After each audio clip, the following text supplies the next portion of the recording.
Welcome back to Enlighten Up. You're listening to episode 23, Self-Help, Energetic Weight Loss, and the Cosmic 2x4 with Jeremy McDonald.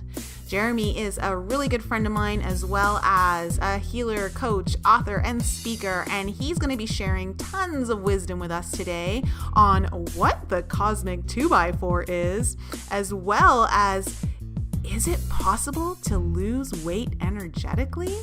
We're going to get into that, as well as what it means to self-heal. Jeremy's going to share with us a profound journey through drugs, through self-awareness, and through the idea of what it means to be in peace. We are also going to be joined by Brian today, who is filling in for our beloved Michael, and he is going to be asking some really great questions on self-healing and what that actually entails. So let's jump right into the episode and hear what Jeremy had to share with us. Welcome back to Enlighten Up, everyone. I hope you're having an awesome day because we are excited for this show. I am here with my beautiful co-host, Lisa Watson, and filling in for Michael, we have her husband, Brian. Brian, welcome back to the show. How are you? Thanks, Nicole. Hi, everyone. I'm doing great. It's a beautiful sunny day here in Colorado. Yeah, we need to make sure we always have a skeptic on the show. And as you all know, Michael's becoming less and less of a skeptic in certain areas. So Brian's in to do the job, right? I am very much in to do the job. Yes. I'm the mayor of Skeptic Town. Yeah, and we also have a wonderful guest joining us today. He is a friend and I guess kind of a colleague. We've been working on some projects together, and he's a lot of fun and really has some great wisdom to share with us. His name is Jeremy McDonald. Jeremy, how are you doing today? I'm great, Nicole. Thanks for having me on the show, and thank you, Lisa and Brian, for having me on the show. I'm very excited about being here.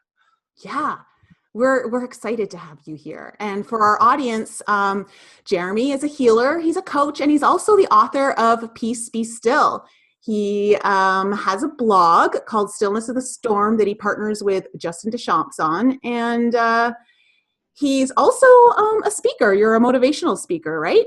Yes. Yeah. Yes.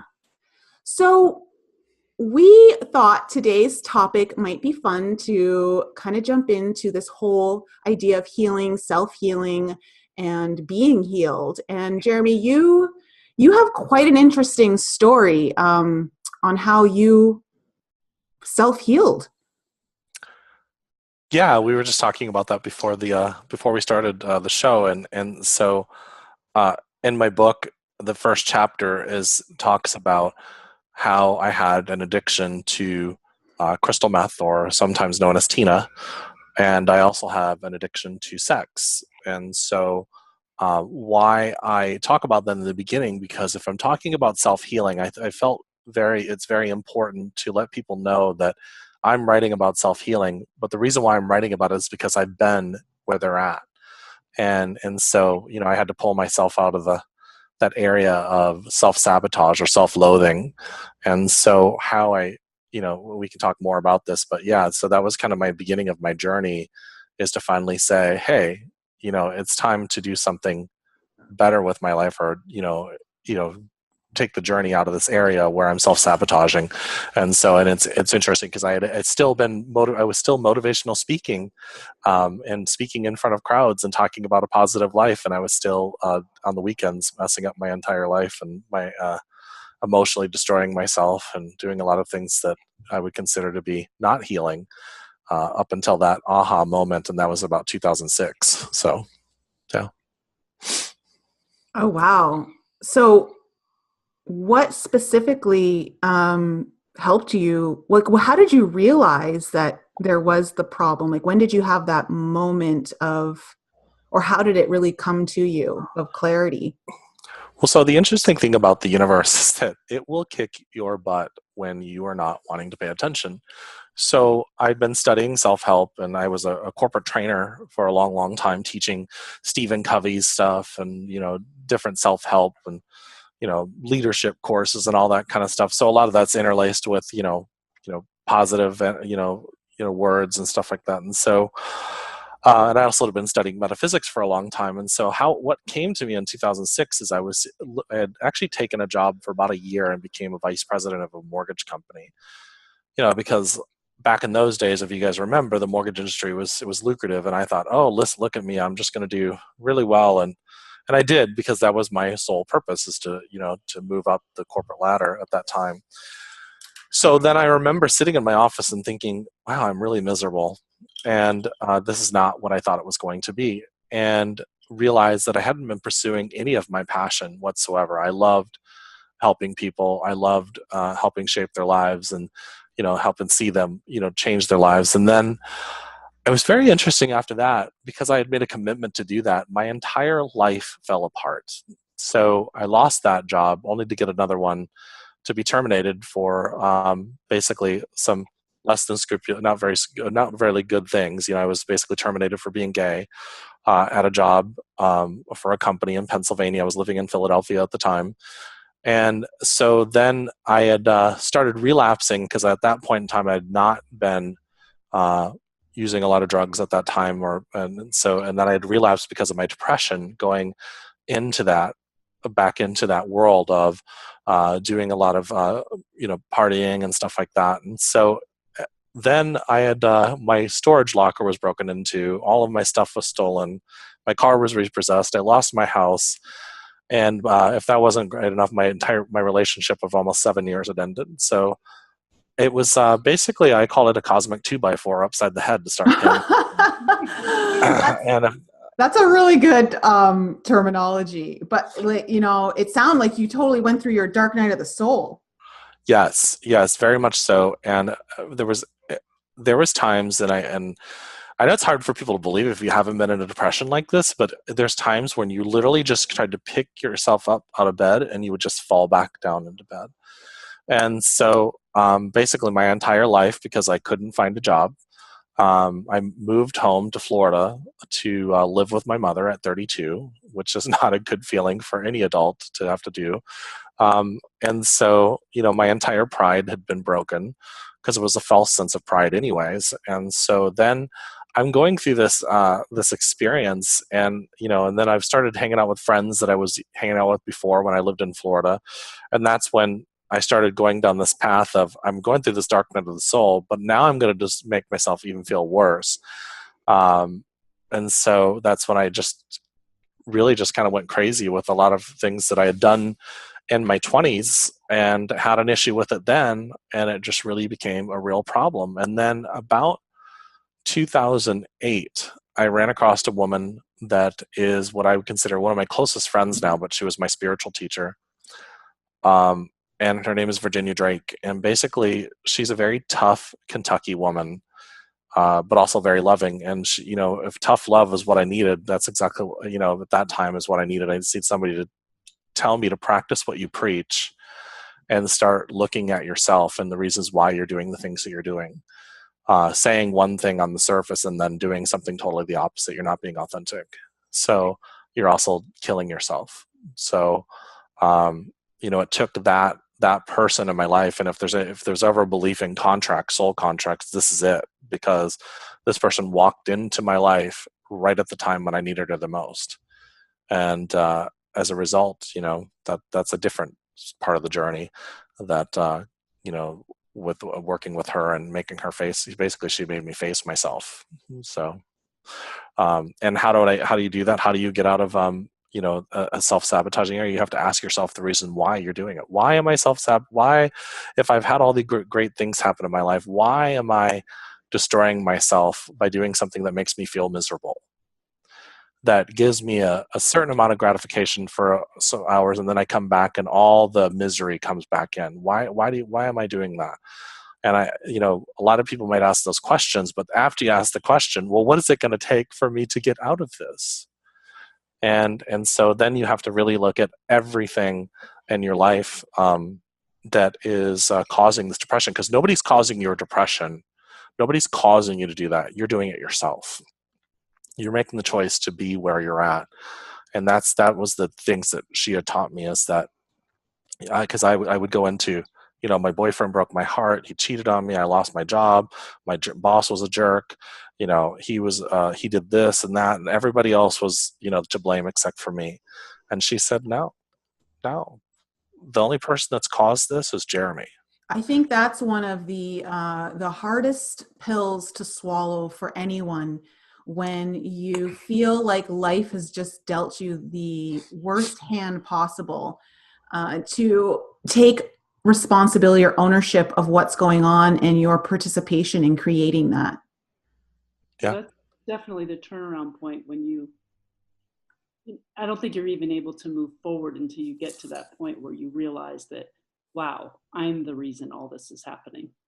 This isn't an effect of that. My life is an effect of what's going on inside. Yeah, and it's hard. And then of course, people will say, well, I didn't ask this person to do this to me. And then you have to really go into, because it's hard for somebody, like I could talk about the spiritual aspects of how we attract, things into our life. But some people, not everybody is there, to understand that I attract. They're not ready to swallow that red pill, So what you can say to them is like, well, at some point in your life, like especially with like certain circumstances, did something in you say, I need to end this? I need to stop doing this. And the chances are, good 98% of the time, they're going to either go into denial, but most of the time they're going to say, yeah, there was a time. Was there a time before everything fell apart? Did you know that you needed to leave that job? That you knew it wasn't right for you? Or that you knew you shouldn't have been doing those drugs? So was there a time? And the answer is almost always yes. Now, they're going to try to get out of it, and because I did the same thing. And my teacher would say, she'd only allow me to answer yes or no answers. I couldn't go into I'm sure you guys recognize this when you're working with somebody and then they'll go into this long-winded explanation. Well, I did it because of this and this, and then you have to force them into a yes or no answer. Yeah. And the reason being is because you have to change that neuron pattern in their brain that's saying, I have to make excuses and defend myself. It's time for them to stop defending themselves, because it's really nothing to defend. They made these choices. Now they want to change it. And so if they want to change it, they have to start looking at why they did it and start saying, no, I'm no longer going to do that again. Do you talk about this in your book specifically? Yes. Yeah. Yes, I do. Yep. To me, when I think about self-healing as an abstract concept, I think of a physical ailment, and does it work with, I have a broken arm, or I have cancer, or I have this, or when we talk about self-healing, is it only in regards to the mind and emotions? Well, a couple things I'll say there is, one is, if you break your arm, go to the doctor. And because you need to get a cast on it to set the bone. Now, yes, you can do some self-heal. You can do self-healing on your arm, and because I'll give you an example. 2009, my white shepherd used to have a seizure disorder, and I saw her having a seizure, and I ran to her because I wanted to lay her down and get her collar off of her so that she didn't hurt herself.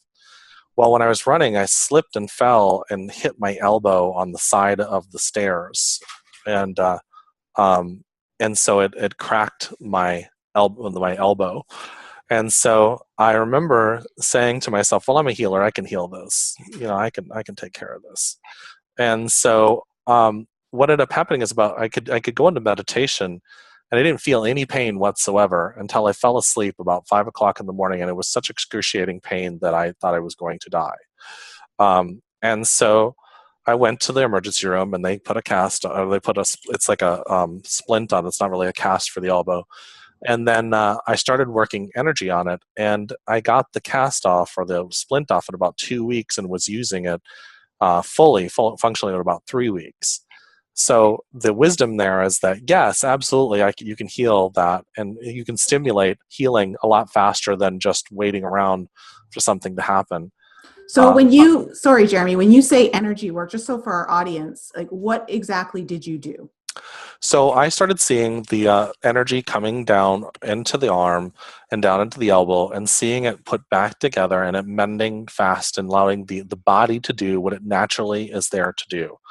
So your body is actually the one that can do the healing. And so you're not saying that there's some superpower coming up from the cosmos. I'm just saying that my body has all the stuff within it to repair itself. Now that's something that allopathic medicine teaches right up front. They say that it can do that. There's also what is called the placebo effect. So if you believe something, they the whole water pill study that they did, they've seen people heal themselves. But to go back to Brian's original question, is that energy work, or yours, Nicole, real quick, I just want to finish that up. When you start to see that, the energy of the intentions is going to tell the body, okay, let's send whatever it takes to get there, to start mending this bone and start having it grow back together and grow back the way it's supposed to, and heal itself. So when it comes to cancer, back to Brian's original question, when we look at cancer and everything in your body is made up of energy. It's what the Chinese called qi or qi, and the Japanese called ki. So Reiki or Qigong or Jigong and stuff like that. So what's important about that to understand is that if your body is made up of complete energy, and every energy responds to emotion or emotion, meaning it's always in motion. So if my emotions, if I'm in a feeling of I need to go to the doctor because the doctor needs to take care of me, and I need to treat the symptom, like I've just gotten a flu and I need antibiotics for it, or I need to go and get my cancer treatment to help with my cancer and heal that, then you are in this intention of it has to come from outside of you. And absolutely has to, because that's the only way it's going to fix you. But there are studies out there, and I've seen it happen with more than one person, that where you can actually go into the cancer, because according to allopathic medicine, cancer is cells that are not communicating with each other. So if cells are not communicating to each other, how would you fix that within your body? You would start going down and figuring out why cancer is not, why your cells aren't communicating with each other. And your body, your consciousness within yourself has a voice. It will come back and it'll give you emotional responses of saying, an example of this is Louise Hay, who had ovarian cancer, and she healed herself in 1982 of ovarian cancer. Now, she did a couple things. She just didn't change it with affirmations. She actually changed her diet, and she did a whole bunch of other things that helped her heal herself of ovarian cancer. Now, people know for a fact that ovarian cancer is what? It kills women very fast because it sneaks up on them, and they usually catch it at the last minute. So what she ended up doing is she realized and remembered that she was molested at a very young age. And then she was treated very badly by husbands that she had been married to.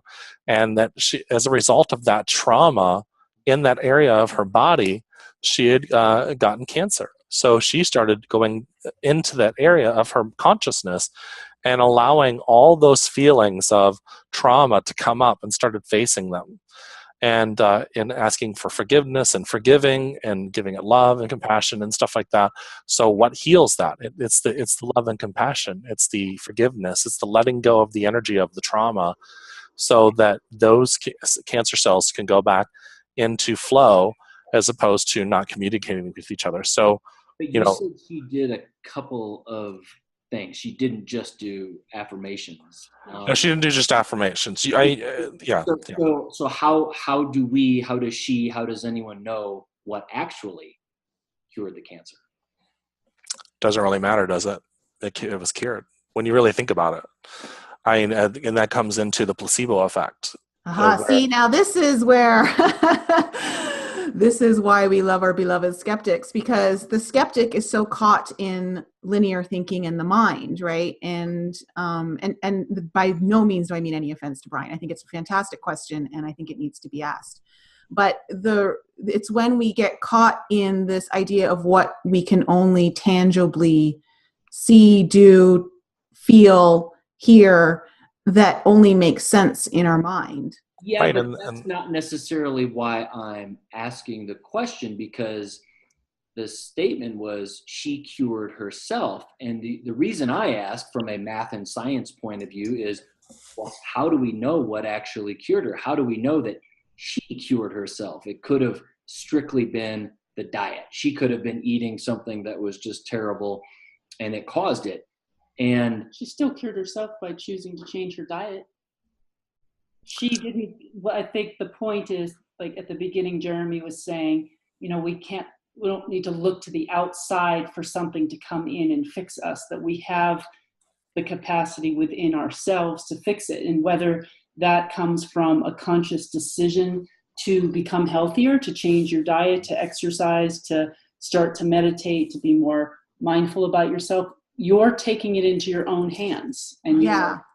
And Well, not I only, think- sorry, just not only that, but we tend to think that there's a be all one all cure to something. And many times it's not. Many times it's many things working together that assist. But I agree with that. I don't think there is a one hit all. I mean, obviously the mainstream thing is that, we get chemotherapy and we get radiation therapy. That's the mainstream thing that a doctor will tell you to do.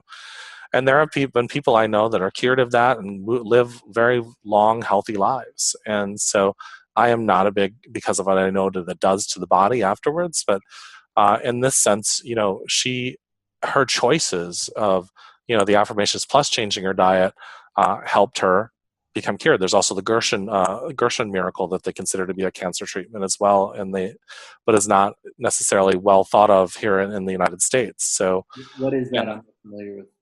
It's a Gershon. So the Gershon, I'm not a strong completely in the knowledge of it, admittedly, but I know a lot of it is a detoxing the body. And so they literally through juicing and also enemas and different types of anything to detox the body, because their theory is that cancer is caused by all the toxins that we take into our body. And so and they are having a lot of success with it with certain people. There's also in China, Greg Braden actually talks about this, where they did a study with somebody with cancer and they had a very large mass within their body. And they had several people come into their hospital room and set the intention just to see the mass shrink. And they showed evidence that it actually did shrink significantly, and that which was proving that intentions was making the mass shrink. And it wasn't like a several day thing. It was a matter of minutes. And so, is that going to work for everybody? No, it's not going to work for everybody, because I think everybody's at a different level of consciousness. But at the same time, I wanted to back up real quick to the skeptic. So I think skeptics are awesome. And the reason why I think that is because skeptics are our scientists. They are the ones out there exploring. The true definition of a Greek skeptic was the one that keeps on asking questions because they're trying to understand. It's not, now there's a difference. It's a naysayer. And a naysayer is not really asking questions. They're making fun of and calling themselves skeptic. And so I think we all are actually skeptic at some level, because we're constantly asking questions, we're exploring. Mm-hmm. So yeah. That's actually a really good point. Yeah. And from what I've understood, at least on my own journey of self-healing and healing and all, because I've explored many alternative paths of healing over the last 20 years, is that there, like you said, there is no specific one thing that's going to work for everyone. And so for you, Jeremy, it sounds like you intuitively start to connect with that inner knowing that we all have. You start to move more into your own self-awareness, and you start to listen. If you start to quiet the mind and go within, you can pay attention to how your body's feeling, and it may start to indicate deeper areas of pain in certain areas that you may want to start paying attention to and ask what's going on here. And you may if you're open to it, have the answers start to come in through your higher self, and it won't just come in like the answer, but there might be clues, there might be guidance to prompt you to maybe read something or talk to someone, and the answer may come out slowly through your inquisition of like just asking questions and exploring potential options. Yeah, they kind of.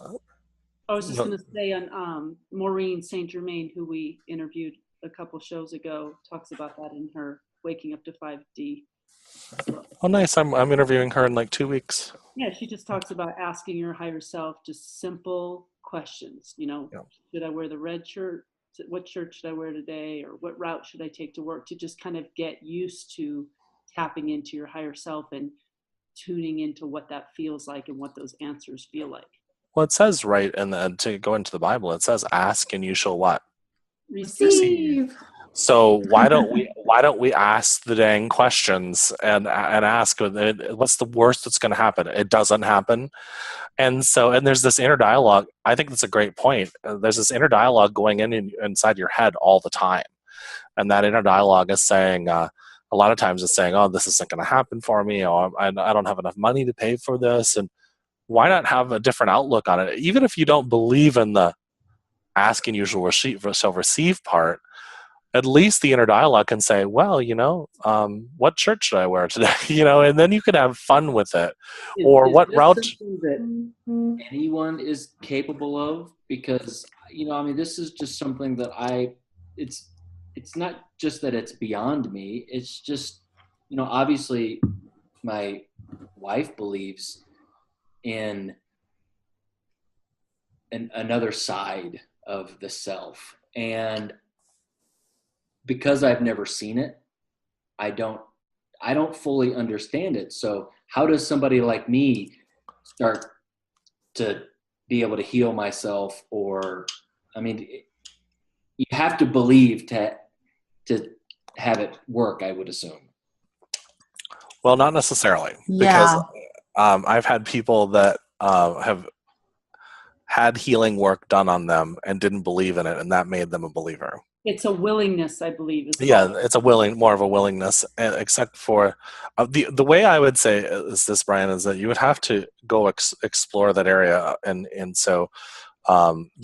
get a healing from somebody and experience it. Like my first experience with healing work, because my mother was going to this Reiki share in like 1995 or 1996 and going to a women's psychic development class, and I thought she was nuts, to be honest with you. But she just asked me one night, Jared, would you at least go? Would you at least try it out? And I was like, all right, Mom, because I love you, I'm going to go, but you have to buy me dinner first. And so I went, and I had actually had a really bad headache that day. And I went and I laid on this gentleman's table, and he laid his hands on me, and other people, in the group laid their hands on me, and they only spent about 5 minutes on me. But the time they were done, my headache was gone. Now, the person that asked a lot of questions started going, okay, well, it's probably just because their hands laid on me and it relaxed me enough to allow whatever makes the headache go away. And then I asked the question, like I asked you earlier, and I said, what does it matter? My headache was gone. So if it relaxed me enough, now I understand now the energy behind it, because now I've actually felt the energy and seen the energy. But at the time, the only thing I could get beyond was, what does it really matter? My headache is gone. And so now I kept on going back, because then I was curious. I wanted to ask more questions. And then I kept on, and the more questions I asked and the more times I went back and the more times I studied, then things started opening up to me. Then I started seeing auras, and then I started seeing, and then of course, that kind of freaks you out because I didn't necessarily believe in it. And so I think it's just like anything else in life, is that when you start going down that path of whatever that is, like you didn't learn, you said math and science earlier, you didn't learn that overnight. You had to study it. Right. So, there's a logical, the universe is very logical in a sense, because we certainly make it logical, because I think that's how we are comfortable in interpreting what we see. I think we try to find order in what we see, and I think that's why I ask questions like I do. When you say, well, what does it matter if the headache went away? Well, it matters because people are claiming I can heal you. And right. That's where I have a problem with it, because if the headache's going away just because I become relaxed, then you didn't really heal me. And in terms of how my small mind thinks of heal, it's like, okay, I'm going to send some energy to you, and it's a direct result of me sending energy to you that you are healed. And when I hear about this type of healing, that's what I'm imagining. And yeah, I know it's kind of science fiction, related, but It's like a magic wand. I just want to state for the record and to the audience that Brian does not think he has a small mind by any means. Well, can I throw this out there too? That person that claims that they healed you is full of crap. They didn't heal you. You healed yourself. When you say you're a healer, you don't mean that you're necessarily, it's ambiguous, because you're not really saying that you're actually doing the healing, but you're helping to facilitate whatever energies. That's a huge distinction for me to hear that and to understand that. So what does that mean to be a healer? Okay, so a healer is just, to me, is just a term. Honestly, when my customers come in here, or whatever you want to call them, my clients, whatever, the people that come and sit here with me and work with me, I always tell them, I'm actually just here to help you heal yourself. And I say, to be honest with you, I'm trying to work myself out of a job. And so, and the truth is that I'm actually not doing anything. I'm walking them into healing themselves. And I actually do something with most of my clients, as I say, okay, well, tell me about your pain level. And like, a doctor would say, from 1 to 10, they'll say it's a 9. And so then I'll tell them, it's like, okay, so let's start relaxing the body. Let's start getting you into relaxing. And so then they'll come down to, and I'll say, where's your pain level at? And they'll say, at a 4. Okay, well, I really want that down to a 0. And so, by the time they're down to a 0, I said, you did that, not me. So now you can do this at home. And so, and the truth is that, to answer your question, Brian, is that I feel like anybody that comes and says, that's no different than when I go into church and some of the churches and they tell me that they have a direct connection to God and I don't. And so, but we all have, if you would ask the question, can we all do this? Yes, right. The answer is yes. And so like when I've questioned pastors of churches and say, well, are you the only one that has a direct connection to God? And they'll say, yes, because I've been ordained by God. I'm like, I don't necessarily see it that way. I think we all have access to that. All of us. Been ordained by man. But yeah, exactly. Everyone is a healer. Yes. We all have the capacity to heal ourselves, I think. Yep. And this is actually something that's really being talked about in the spiritual community, because it does come up that it's time to stop disempowering ourselves and to recognize our full capabilities of what we actually can do and how we can work with energy, because we're all created by energy. We are energy. And I think it's when I come across anyone who is trying to teach people how to utilize certain techniques on their own so they don't need them anymore, that's a good sign that you're working with someone who has your best intentions at heart, who is not looking to serve self, but serve you and all. Like, because if you start healing, if we think about that whole idea, the law of one, as we all heal ourselves, we're healing the collective. Yep. And so it really does, it does serve us all well to be taught and learn how to do this on our own. Like for myself, it actually just in this last week, and I don't even think I told you this, Lisa, yet, but I was giving a massage to one of my friends who's actually going to be on our next show. He's a Reiki master and a psychic. And while I've got my Reiki level 1, and so Reiki just naturally it just flows out of me. And I did some Reiki on certain areas of his body, and the heat that is coming out of my hands now is unprecedented to anything I've ever felt before.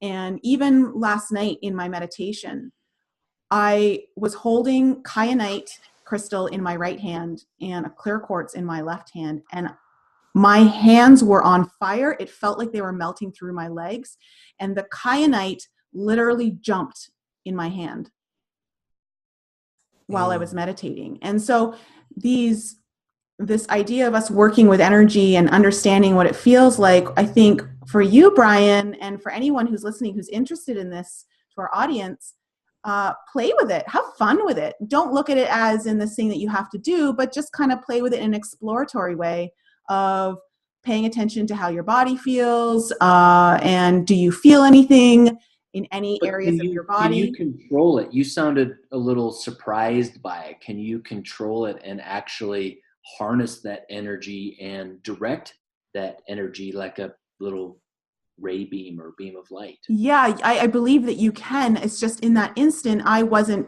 paying attention to doing that. I was just so focused in my meditation of connecting. And my hands have always been huge conductors of energy. I'm a massage therapist. And so it's the Right. two areas of my body that it really comes out of. And my right hand's my dominant hand. And so I don't know what, I literally felt the kyanite jump out, and that's never happened to me before. So yeah, I was a little bit taken back. I think But it's like light language. When I first started speaking it, and Brian and I talk about this often, I couldn't control it, and the energy just, coming through my body. But as you get used to it, and you're like, oh, okay, this is something that can happen, and you'll start to become more aware of just before it happens, and you can direct it better. yeah, you become a master of self. So as you start to master yourself and understand your own power, you can then work with it and start to play with it and see what you can do and how you can move the energy and manipulate the energy, or direct the energy, I should say. For instance, I just self-healed my left shoulder for 2 weeks. It was completely stiff. I could barely sleep on it. And it just was a spontaneous thing, just happened. And for the last couple of days, I've just been imagining, as I breathe in, sending gold light into my whole entire left shoulder and allowing the light to brighten up my collarbone, my scapula, all of the muscles. Because I know the musculature, I know what it looks like, so it's very easy for me to visualize it, which I know enhances the healing. It's not necessary, but it does help. And today I'm pain-free now. And for 2 weeks it was bothering me, and it wasn't getting better. So it's amazing what you can do when you really do kind of just, I don't want to say use it to like shed a few pounds. What was that? Visualize yourself thinner. Can I send some energy to some some areas where there's a little extra and melt away? Do you know, it's interesting you should ask that question, because I do know somebody that actually has done that. And no, they did not exercise. Oh wow, there you go, Brian. Tell us the story. Okay, I'll try it. Nicole knows and Brian knows, but I've had this back problem for what feels like forever now, like a year and a half. And I would say the last, I don't know, at least 2 months, maybe longer, I have been on a regular basis, I would say nearly daily, sending, energy and thinking about my discs healing and bringing light into them and, trying to do self-healing. And apparently I'm not very good at it because it hasn't helped at all. Yeah. So why isn't it working? If this is a thing, why isn't it working? I feel like there's some deeper blockage or something. So what's going on with your back? It's in a pain. Like, where is your tension at? Where's your pain at? It's between my L3, 4, and 5.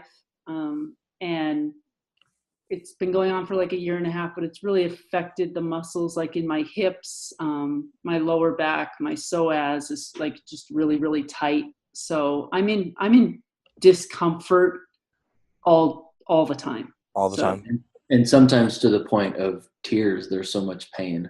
And it's made me have to stop doing a lot of the things that I love to do. I can't, I cough, it hurts like hell. I sneeze, I can't pick things up. And, and I've been to psychics, and I've been to Reiki healers and massage therapists and chiropractors and back specialists and acupuncturists. And, I've tried meditating and sending energy. And I just feel like for whatever reason, I'm not getting any relief. And so those discs are bulging. Am I correct? Yes. Okay. Well, they said I had a tear in the one between. But generically, yes, her discs are bulging. Actually, we were at the doctor today, and you could see it. I actually don't remember ever noticing it before. and Lisa pulled up, the back of her shirt, you could see this one spot where a disc was visibly bulging. Oh, wow. Yeah.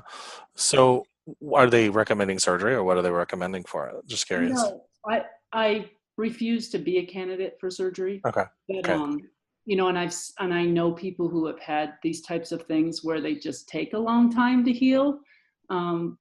So I've been doing more physical therapy type work. Okay. But the energy work doesn't seem to be working. So why? So let's do this. Let's do this. I want to answer your question, Brian. Let's do this real quick. So on a scale from 1 to 10, where would your discomfort or pain be at? I would say on an average, my level of pain is like at a 6 and sometimes a 7. Well, where's it at right now? At this moment, as I'm sitting here, I don't really feel any discomfort. Okay. Unless I move. Okay. And when I move, like if I just shift my back and forth, I would say it's like a 2. Okay. Like I feel it starting to tingle. Okay, well, because we're bringing awareness to it. So If I sneezed, it would shoot up to like a 6 or a 7. Let's bring up 2 things real quick before I do this. Is that there is actual physical damage to people's bodies. So that's one thing that healers don't seem to try to address when they're talking to people. And then there is, of course, emotional and then energetic. And so through emotions and energy, there's things, and also physical things, like you might have hurt yourself at work or been in a car accident or whatever that caused that. So I just want to throw that out there to people that are listening, because sometimes healers like to fail to talk about legitimate things that are happening on somebody's body. Like a broken bone. Like a broken bone, yeah, like going to the emergency room. And so, that's so you mean where did the injury or pain originally come from? Is this an acute injury that was caused by getting hit with a stick? Or do you need to go to the hospital, I think is what he's trying to say. What I'm just saying is that, past emotional trauma. Yeah, sometimes it could be emotional trauma, like somebody that slouches all the time. They start slouching because they're made fun of when they're a kid, and they start slumping their shoulders and all that kind of. And they have back issues as a result of that. But then there's some people that have, and then those cause bulging discs as well. And there's other people that are in bad car accidents, and you can't say to a person that was in a bad car accident, "Hey, you have a back injury, and energetically and emotionally you caused that." Maybe if we got into the law of attraction stuff, we could talk about that, but that's not something you should be telling somebody. You should be looking at them. What's that? I could wrap my head around that. You and I could, but to say somebody that just came in for help because they're in pain, that's not something you say to them. Okay, time out. Yeah. I cannot wrap my head around this. Did you just say your energy and your emotions could cause an act like a car accident? The law of attraction. Yes, he did.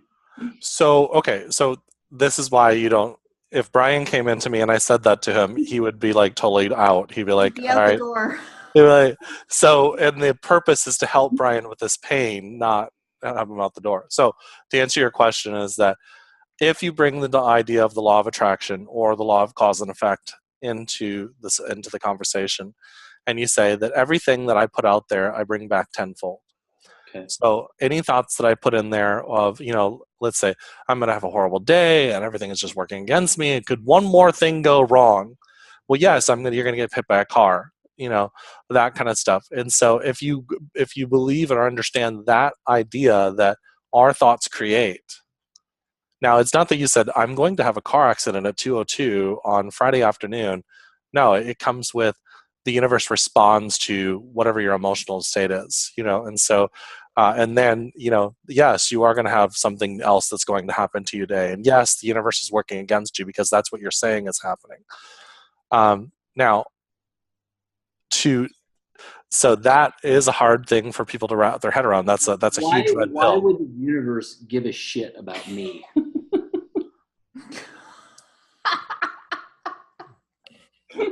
Why wouldn't it? Because you are a part of the universe. We are one. I am an infinitesimal piece of the universe. Everything is integral, whether it be small or large. There is nothing that matters more or less. The law of one. Yes.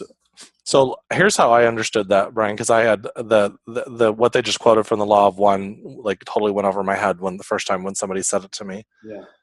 But let me ask you a question. When you are breathing, is your lungs insignificant or are they significant? They're significant, but they work on their own. I'm not consciously thinking about them. Right, because you have a subconscious part of who you are that's making that work. Now, the other question I would throw out there to you is that now there's that lung. Your lungs is made up of cells. Am I correct? Yes. Cells that make it. So the cells that are the one cell that's within those lungs working around and moving itself around, is that cell insignificant or is it significant? No, obviously it all works together, but I don't believe that there's a subconscious part of me in control of it. It's just the way that the body functions. I don't think there's a subconscious part of me saying, okay, remember to breathe, and okay, remember to blink your eyes. And there has to be, Brian, because you can control your breathing. So if you can control your breathing and increase it or decrease it when you're not controlling it like voluntarily, then there's an involuntary aspect, which is your subconscious. Yeah. What if my subconscious gets in a car accident? Then your subconscious is having a bad day. You'll stop breathing, maybe. Okay, back to what you were saying about this healing. Oh, okay. So I wanted to go into, so you said you were on a 2, right? So am I correct? Yes. Okay. So let's just say, let's just have you just take some deep breaths in and just breathe and do, visualize or feel your pain relaxing, just kind of fading away. Just breathe. Just set that intention. And we'll just relax and allow that pain and whatever needs to come up, if it says, hey, whatever happened to you, it really sucked, whatever comes up in your mind, just say, I let that go, and whatever it is, just let it go and say, I love you, and, forgiveness, whatever it is you need to say that is not the typical dialogue. And then when you get to a 1, let me know. Well, I'm really already at a 1. You're already at a 1. Good. All right. So then I'm relaxed and I feel like I really don't feel any discomfort. Okay, Today was cool. a good day. If I get up, because I'm sitting in a comfortable spot right now, but it's get into an uncomfortable spot. No. Don't do that. I'm going to punch you in the back. No, that would not be cool. So, no, I mean, but that's kind of what I do. Now, what happens is that the energy, there's no magic of it's going to go in there and heal your back. Oh, so I should stop watching it? I'm watching for things to start happening. Yeah, no, don't do that. Because what's really happened is that your body is going to heal your body. Does that make sense? So you had said earlier on that, hey, I've heard of stories where over time, the back just kind of went back into itself, and the pain started to go away. So what I always recommend is do your meditation, do the things where, and I like the counting down thing, because then it gives my logical mind something to do. It gives that scientific left brain something to do, that, okay, I can assess this to a 2, I can assess this to a 1, and then I can assess this to 0. So my discomfort is now down at a 0. I'm going to have a good day. And so when it gets down to the 0, the tension and the inflammation starts to reduce, so that the chi, all the things that in your body, the chemicals or whatever works to make it heal itself. And then I would continue. I always say, keep on going to your physical therapy, and then do yoga or something along those lines, as long as your doctor approves it. So those are the things that I would say doing, and it's a combination of everything. But that if I'm in severe pain, I will go and I will sit down or lay down and work on myself while I'm in pain, like Nicole was talking about with her shoulder earlier, and until I can get it worked back out. And yes, I do stretching and everything else that takes me to get back into that place. So it's not just, I always say, people think of this stuff as like magical, and it's only magical because we don't fully understand it. And metaphysics is actually a philosophy discipline. It's not a spiritual discipline. Most people don't actually realize that it's a Socratic philosophy discipline. So how did you discover this? You mentioned that you met a woman that was kind of a mentor, and she helped you to look inside. But have you always been spiritual, or did you understand, this? I don't know what you call it. The journey started obviously a long time before that, when my mother had went to that first Reiki share, and has asked me to go. That's really where it started. And technically, it actually started when she started going to a women's psychic development class, and I thought she was crazy. And so, but at least introduced the idea into my head. And so then I started becoming more and more open and studying. And now I'd studied it for years, and like you had asked me before we started, was I practicing all this while I was doing drugs? And the answer is yes. And it wasn't until my friend Virginia had stepped into my life that she said, well, you're not practicing what you're preaching. And it's time for you to start looking at these. And that's where the whole inner world, because prior to that, I believed that it was the healer that healed me at that time with the headache, that he did that. And so, and then when my friend stepped into my life and she started saying, no, nobody heals you. Nobody causes these issues in your life. You cause them. And so now the whole car accident thing is like that, like we were talking about, that gets to be a really high, that's a hard thing to wrap the mind around. But the truth is that, there could have been something in the mind of a person in a car accident that said, hey, don't go out today. Because I know you've heard people talk about those stories all the time. Something told me not to go down that road today. So there could have been that. So, but the truth, when it comes to stuff like doing drugs and self-sabotaging yourself and stuff like that, or, you're in a job that you're miserable in, those kind of things, you're choosing to do that. Nobody else is forcing you to do that. That's what the individual is saying. Well, I'm staying in this job because I feel like I have to. I had somebody I think for, whether it be cancer or a car accident or, in my case, a backache. Yeah. I think that, there is a purpose in it, whether it's our own purpose and it's our own story and thing that we have to move through. But from those things, if we pay attention, we can learn a lot about ourselves and what it is that we're, trying to work through and figure out. And that's something I've really been trying to pay attention to ever since my back started hurting, is just really trying to understand, what it is that I've created this backache for. Like, what am I trying to teach myself? Is it, I've come to the conclusion that I've definitely needed to slow down, and I've needed to take time for myself. And, I just came from a naturopath who told me that, it's an opportunity for me to let a lot of pain go that I have felt in, prior years in my life, that, I didn't feel maybe safe to feel those things. But now I'm feeling this frustration and the sadness. And if I didn't have, the backache is, keeping me from doing things that I love to do. It's, I'm not able to concentrate like I used to be able to, or even remember things, because my mind is consumed with management all the time. Yeah.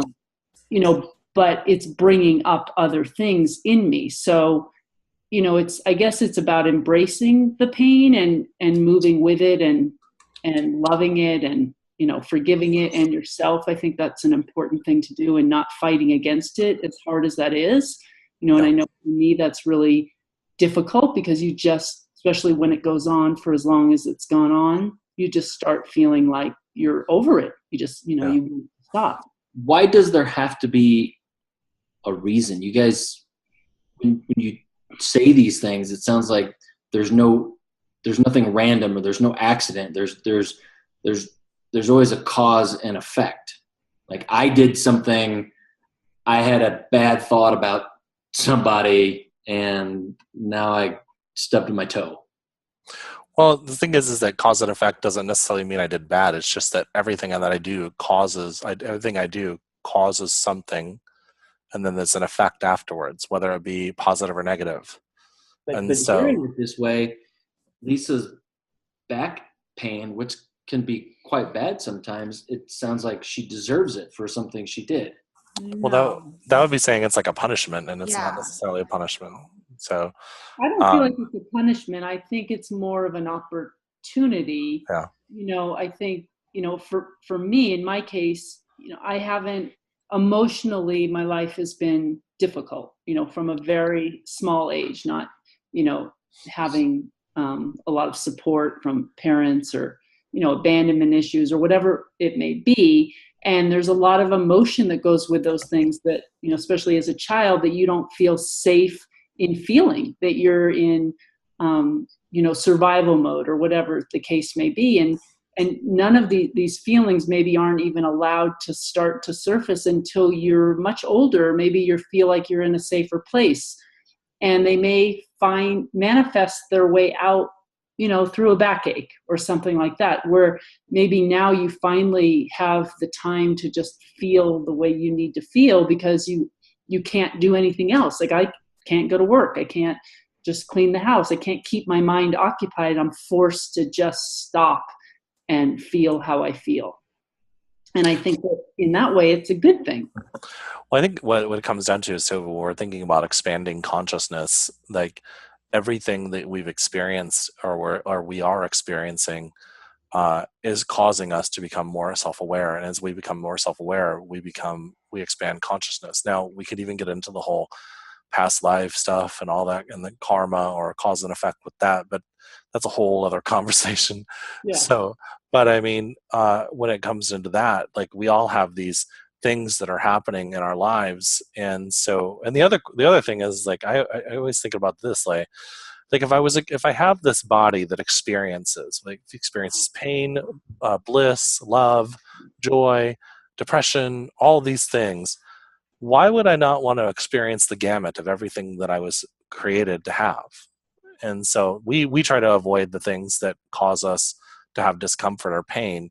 But those feelings are there for a reason, and those experiences are there for a reason.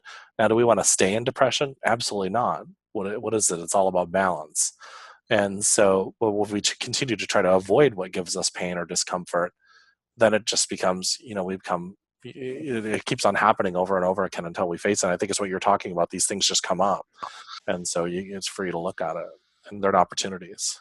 So yeah, an opportunity to look at it, which, to me is a whole another thing that I feel like I've been working on. But, some things I think just maybe take more time than others, or maybe, I could be healed in an instant. And I believe that I could wake up tomorrow and it would just be gone, but for whatever reason, I'm not ready to let go of it yet. Well, you're not in that headspace, and it's not time for you. You're still experiencing it. So, right. Whenever that is supposed to happen, it will. So, Right. and it's just a different way of looking at it. I think where it give the alternative, because I've been where I've had a lot of pain as well. And as I started letting go of things, my back pain has gotten to be where I used to not have a lot of trouble moving around, and I don't have that trouble anymore. But through practice and letting go of a lot of things that have happened to me, and the back is typically about the past and support. Yes. And so where you didn't feel supported and that kind of stuff in your life. And so as I let go and realized that, guess who needed to support me? And so as I understand that and move into my adult life, I'm the one that causes where I need to go and, creates the life that I want. So. Right. And I think it's just important for our listeners to, to understand, like you said, it's not about a healer healing you. It's about healing yourself. And at the end of the day, until you're truly ready to heal yourself and let go, nothing is going to work. Nothing's going to work. You have to find kind of that sweet spot, and what is it exactly? And some things just take time. Yeah. And I think there's also something to be said about how, many times we can often believe that we're ready to let go, but, that's our ego telling us that we're ready to let go. But in reality, we're not, because we still believe that on some level, it's still serving us in some way. Well, and the ego's always wanted to let go of pain. It doesn't want to experience that. It's like, Right. nope, So- nope. I got to ask you, Jeremy, because I'm interested and I'm sure there's a ton of listeners are interested. How did your friend energetically lose weight? Yeah, I'm very interested in that. So she, just because she talks about this a lot, because she would just sit there and she would hold on to the fat, and then she would look at it. She goes, it's just energy. And she would see it melting away, or she would see it coming, changing itself and going down to the muscles. And she goes, and then she's, why do we have weight? Well, because, we're not okay with ourselves. Like, how many thoughts are in that weight that say, I'm not good enough and all that kind of stuff. And, I'm overweight. And it's funny when you really look back I thought about this, like when you look back at yourself when you were younger, and some people they'll say, well, I was overweight. And then they look back at their pictures when they were younger. They're like, I don't know why I was saying that, because I was really skinny. And then they get older and they have weight on it. But basically what she did is she just kept on seeing the fat melting its way off of her body. And yeah, she did. She lost about 30 pounds doing that. Wow. And so I've never done it. Done it myself. But do you know how over as well, maybe if you put a picture up on your bathroom mirror of yourself when you were a smaller weight, or maybe you Photoshop yourself, into looking. That's a great idea. Yeah, and then you just put it up on the mirror and you see yourself as being that. And another thing I heard about is, when you see someone who's really fit, you're out, doing your errands or whatever, and you see someone who's really fit, that's like, you embrace that. You're like, wow, I'm actually creating a visual of what it is that I want to look like. And like, thank you for showing that to me, instead of being like jealous, where people get like, why is she so thin and so beautiful and I'm not? Or, it's just like, wow, I can have that too. Cause there's like, here's a picture of it in the world. well, here's one of the things I've actually did this year, because I've lost about 40 pounds since March. And so I didn't necessarily do, or on a treadmill. I have actually not gotten on a treadmill. And so one of the things I need now, have I paid attention to what I'm eating? Sort of. But I have cut back. Obviously, I was working at a job. I was driving about 50 miles to get to work and there and back. So guess what I was eating a lot other than healthy food? I was eating Taco Bell and McDonald's and that kind of stuff. So now one of the things that I did see myself doing is changing my mindset about eating. So now, is that necessary energetically? I don't know. I don't really care, to be honest with you. I've lost 40 pounds. I'm cool with it. So what I did start doing is, instead of going to eat because I was bored, I do go out for a walk, or I take my dog to the park, or I sit down and I work on my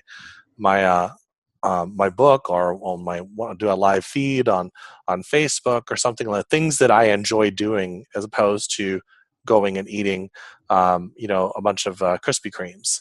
And so some could say I'm probably reducing the amount of caloric intake that I'm taking in, and that kind of stuff. And so what I would say, if you want to lose weight out there, is just change your mindset about things. Like, half the time you're eating is because you're bored, or you're not feeling good about yourself, or you're tired, or what. And let's just get out there and do some things that help you change that mindset. Go out for a walk. Now, they say that you have to get your heart rate up to a certain level in order to start actually burning weight. Don't go out with the intention of burning weight. Just go out there because you need to do something other than sitting in front of that television and eating. And then instead of eating 2 burgers, why don't you eat 1? And get a small French fry, as opposed to, I'm just kind of throwing things out there, or eat broccoli instead of French fries, those kind of things instead of Coke. Yeah. And honestly, if you're talking about health, cut soda out completely. I mean, that is at 43, I have because my last job I worked for was basically a company called DS Services, and they own like Crystal Springs Water and Hinkley Springs Water. They're Nestle's competition. So I have an overabundant supply of water in my house, bottled water.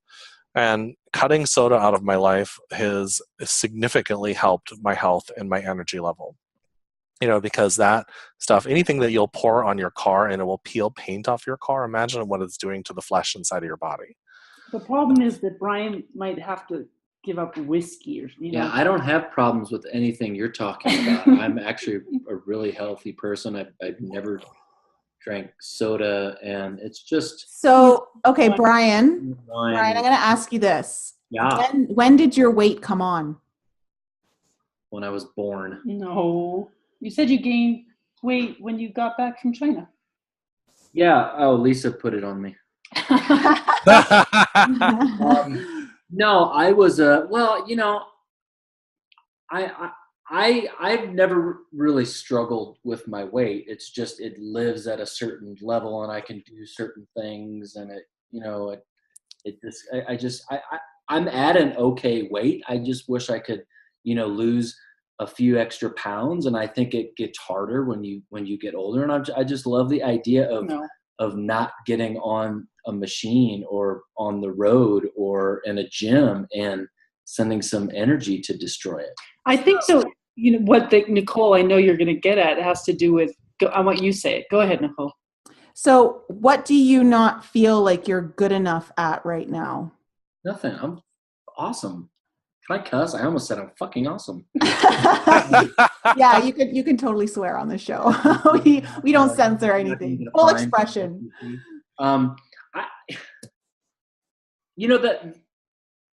That's a really interesting question. I think I would have to study myself more. I don't feel emotionally inadequate. I just know that I have this extra weight that I wish wasn't there. I really don't. I'm trying to, and I know I probably don't have enough time to think about it. I just don't see anything that I'm like. Okay, so I'm gonna throw something out here. So I'm sure our audience, many people in our audience are gonna be aware of this, and probably all three of you. It's happened to me where you're in a toxic relationship and you end the relationship and you lose the boyfriend or the girlfriend poundage. It just falls off you. Like, for instance, I was in a toxic relationship, even though the person really is amazing. At the time, it was a toxic relationship. And I ended up losing almost 10 pounds just within the first month or two of the breakup. Not because I was sad and crying and not eating, but literally because I didn't have the stress anymore that was there, or the negative thoughts going through my head about, how crappy everything was. That's called the ex-boyfriend diet. Yes. So is there potentially a relationship with you that started around the time of your weight gain that maybe turned toxic, not necessarily in a way from that person, but is not in the healthy way that you wish it would be? Are you leading me to an answer? No, I'm asking you a question.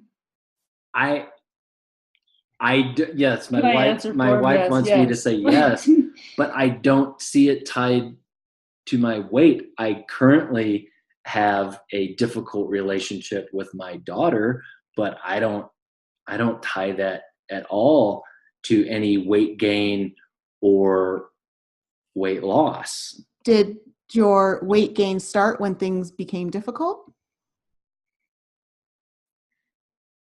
Lisa wants me to say yes. I have. I want you. No. I don't want you to say yes because Lisa's saying you. Think about it. Just in a timeline manner. I really want to say no. I think. And so your weight gain, this is a very yes or no question. This isn't about emotions. This isn't about anything. Did your weight gain start at the time where the relationship started to go south? No. It didn't. When did your weight gain start? When I was home over Christmas and I ate a bunch of cookies.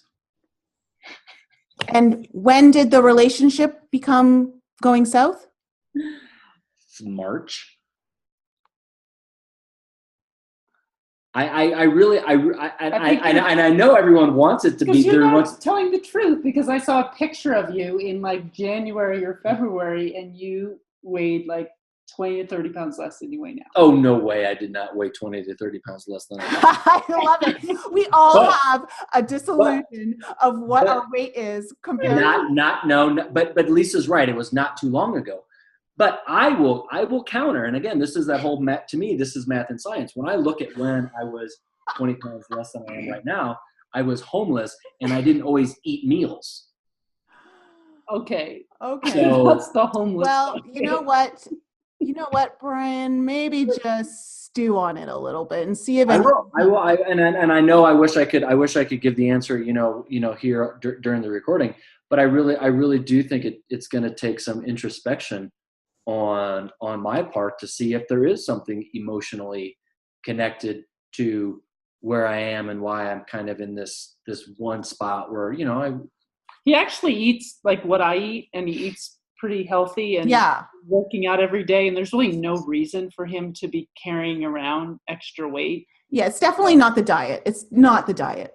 No. I mean, you're absolutely right. It makes sense that it's tied to something emotional. And yes, it makes sense that it's my relationship with my daughter. But sitting here thinking about it, being asked directly, I don't feel it. I really don't.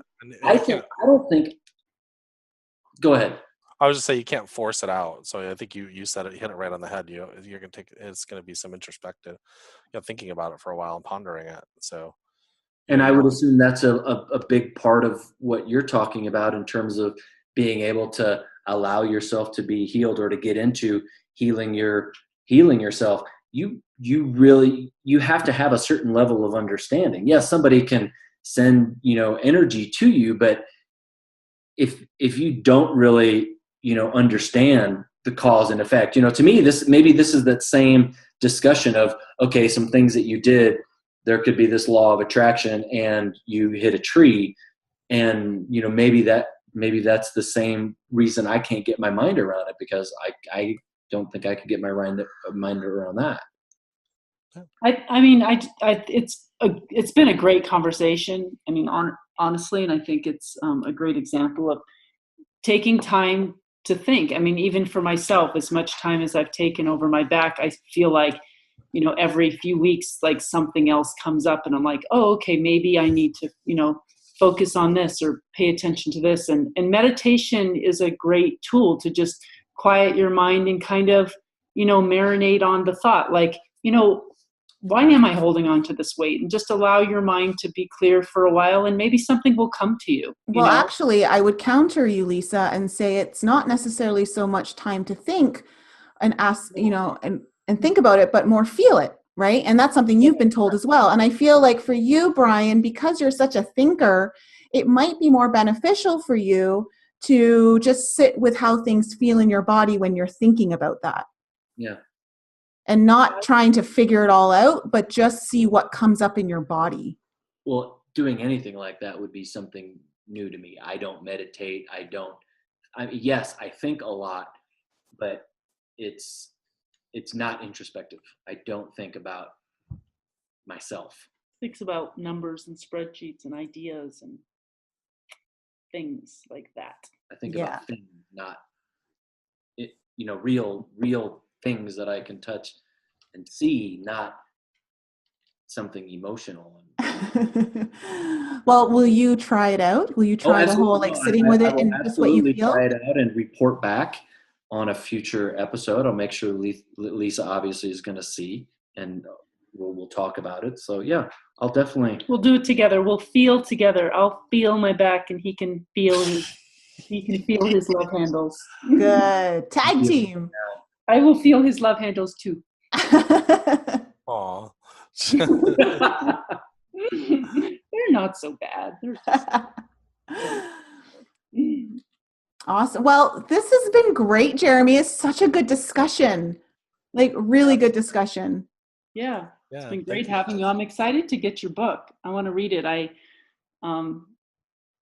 actually have had experience with someone I know who was a meth addict, and kind of some of the things you said sort of just hit me funny. Just I mean, it's just drug addiction is just such a crazy road and of denial and, not understanding why you're doing the things that you're doing and the self-sabotage and the lack of self-love. And I just think it's amazing that you came out of it and that you're able to write a book and share that healing with so many people. Absolutely. Well, it's definitely a journey.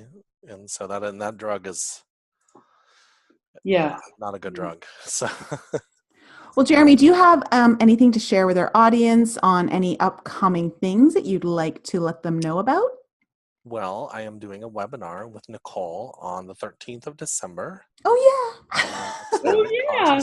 Expanding consciousness. I am going to be I'm in the middle of writing a webinar that I'm going to be doing in, I think, January. And basically, I'm a time power trainer from corporate America, but I'm going to be taking it into how to prioritize your life, but also talking about the law of attraction and our intentions.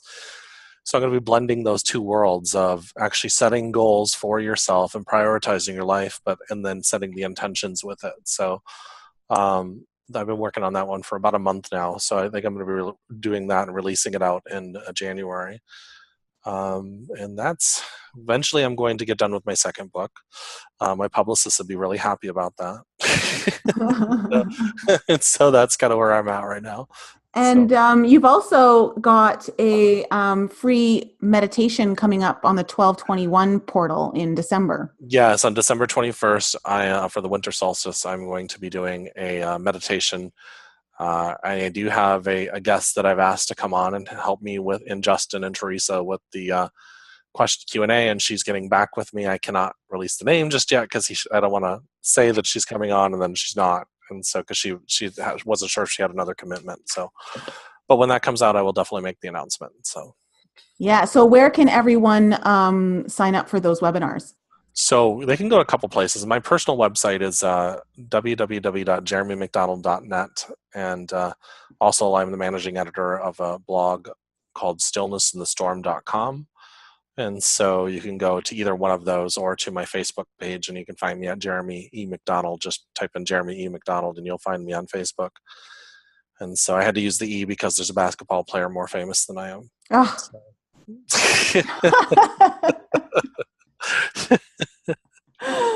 And and also for our audience, I will also create a link for you guys on our webinar when Jeremy and I have that finalized. It will be on December the 13th, but if any of you guys are interested in coming on, because it will be somewhat interactive, we'll take questions and answer them and all that while we go through what we're going to be doing.